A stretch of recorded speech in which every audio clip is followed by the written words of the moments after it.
Happy hump day. We got Fido.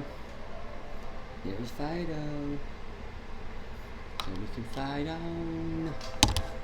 Where's that Fido?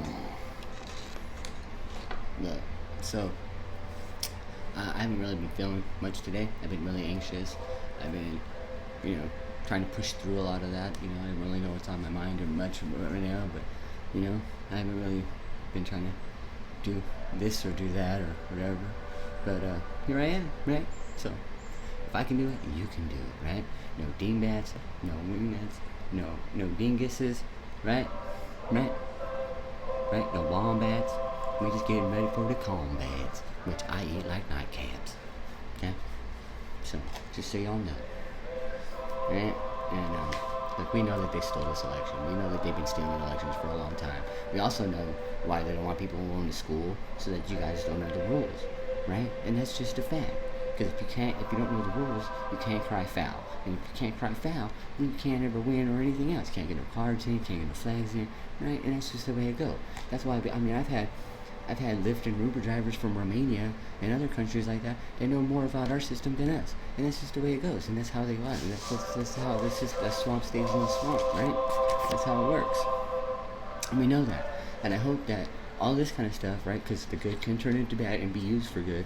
And I hope that this is all a learning experience for all of us, right? And I hope that now we learn to know what the rules are, so we can play the game just as they do, and then we can start to get some benefits and start seeing some of those rewards, right? And that's all it is. I mean, look at my face. Do you see any stress? Look at the other videos I've been doing. You ain't gonna see no stress, no worry, no nothing, right? Because I meditate, right? That's how you medicate. You just gotta meditate. You gotta do it before when you wake up and when you go to sleep, at least. I mean, I do it sometimes during the day too, and I'm like, oh, gotta slow down, goose flubber, right? So, it's as simple as that. And we're gonna read some stories today. Why? I'll tell you why. Because books rule the world, folks. Books rule the world, or at least those nations which have a written language. The others do not matter. That's Voltaire. So when you're asking, Andy, why are you reading these stories? Why are you reading these books? What's going on here? Well, what's going on here is world domination, Pinky. We're trying to take over the world. Duh. We ain't stopping until we do it either. You know what I mean? It's like, you got all these other people doing the same old stuff, you know? You got that dim full temple, like, right? I hope you've been selling a lot of them food buckets, because I'm coming. I'm going to eat them. I'm going to gobble them all up. Like the rest of my neighbors and everything else. I'm hungry. This poor boy hungry. All right? I'm going to eat. So, no.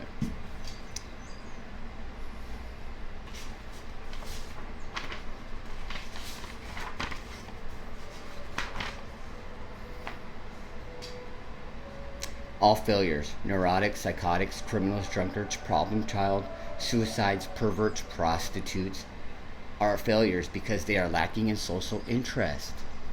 If we ever hear of a case of lying, we must look for a severe parent. A lie would have no sense unless the truth were felt as dangerous. Alfred Adler. The truth is often a terrible weapon of aggression.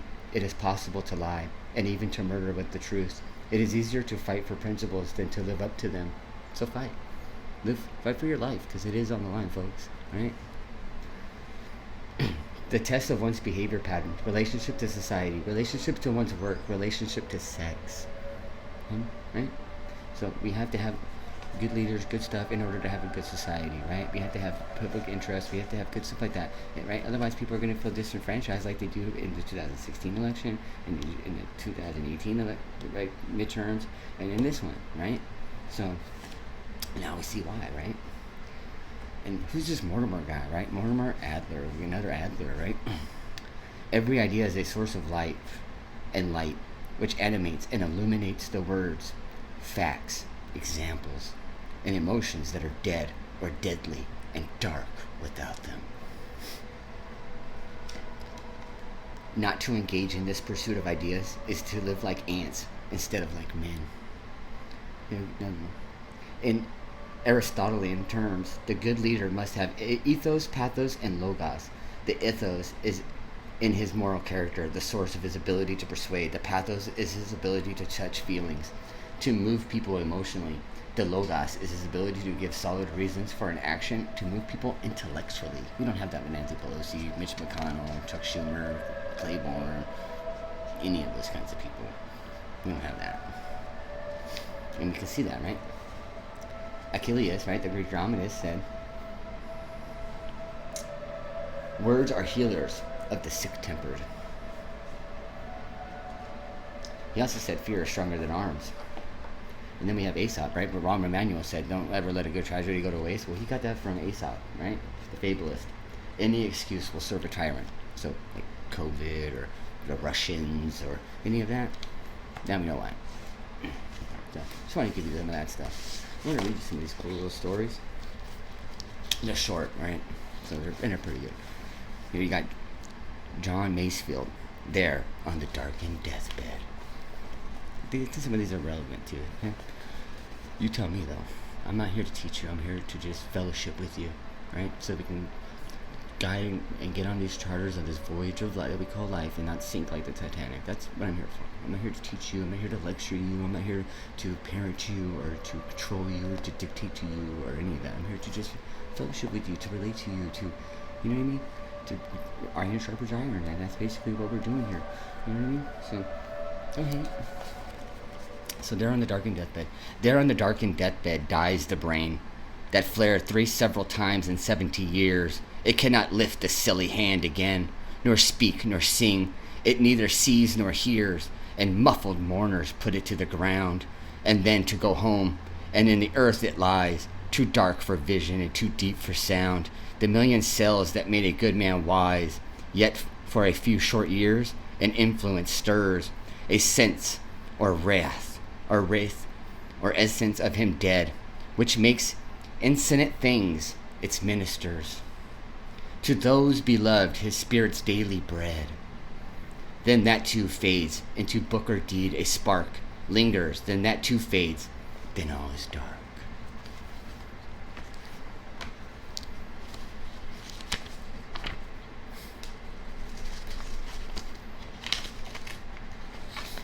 You guys have ever heard of Johnny Appleseed?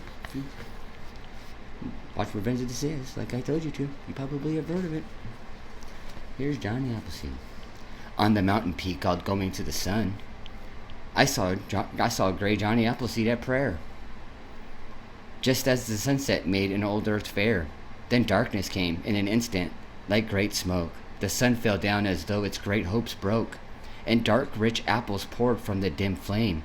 Where the sunset came rolling toward the peak, a storm of fruit, a mighty cedar reek, the perfume of the orchards of the world, from apple shadows, red and russet domes, that turned to clouds of glory in strange homes, above the mountain tops, for cloud-born souls, reproofs for men, who build the world like moles, models for men, if they would build the world as Johnny Appleseed would have done, praying and reading the books of Swedenborg, on the mountaintop called Going to the Sun. And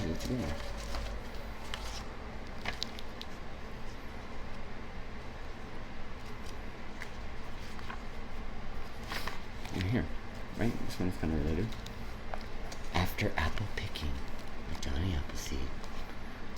My 2 long pointed ladders sticking through a tree toward heaven still, and there's a barrel that I didn't fill beside it, and there may be 2 or 3 apples I didn't pick upon some bough. But I am done with apple picking now. Essence of winter sleep is on one night. The scent of apples I am drowsing off.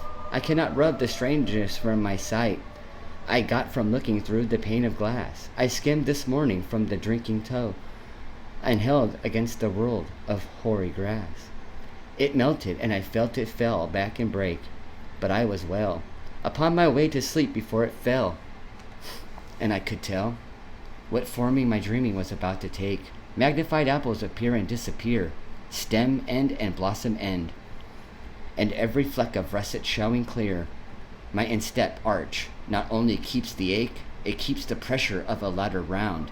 I feel the ladder sway as the bows bend, and I keep hearing from the cellar bin the rumbling sound of load on load of apples coming in. For I have had too much of apple picking. I am overtired. Of the great harvest I myself desired. There were 10,000 fruit to touch. Cherish in hand, lift down and let it fall, for all that struck the earth, no matter if not bruised or spiked with stubble, went merely to the cider apple heap, as if no worth.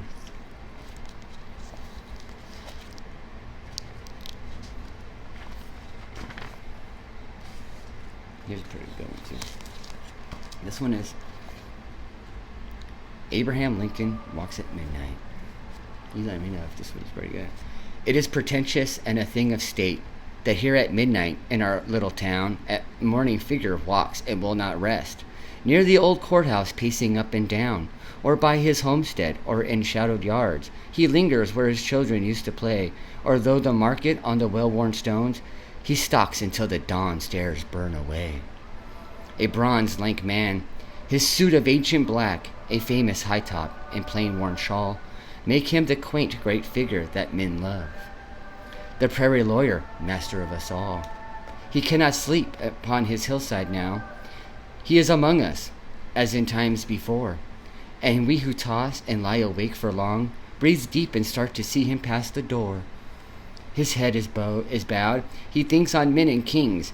Yea, when the sick world cries, how can he sleep? Too many peasants fight, they know not why. Too many homesteads in black terror weep. The sins of all the warlords burn his heart. He sees the dreadnought scoring every main. He carries on his shawl-wrapped shoulders now the bitterness, the folly, and the pain. He cannot rest until a spirit dawn shall come, the shining of hope, Europe's free, the league of sober folk, the workers' earth, bringing long peace to cornland, Alp, and sea.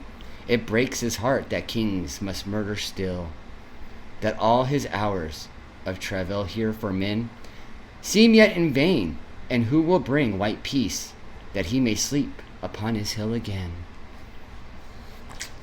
Isn't that weird? Isn't that crazy? It's pretty crazy. We got a little bit more time, so let me just read you this one that I thought was pretty cool. Where are you going? Where are you going, said reader to writer. That valley is fatal when furnaces burn. Yonder's the midden whose odors will madden. That gap is the grave where the tall return. Oh, do you imagine, said fearer to farer, that dusk will delay on your path to the past? Your diligent looking discover the lacking. Your footsteps feel from granite to grass. Oh, what was that bird, said horror to hearer. Did you see that shape in the twisted trees? Behind you swiftly the figure comes softly. The spot on your skin is a shocking disease. Out of this house, said writer to reader. Yours never will, said farer to fairer. They're looking for you, said hearer to horror, as he left them there. As he left them there.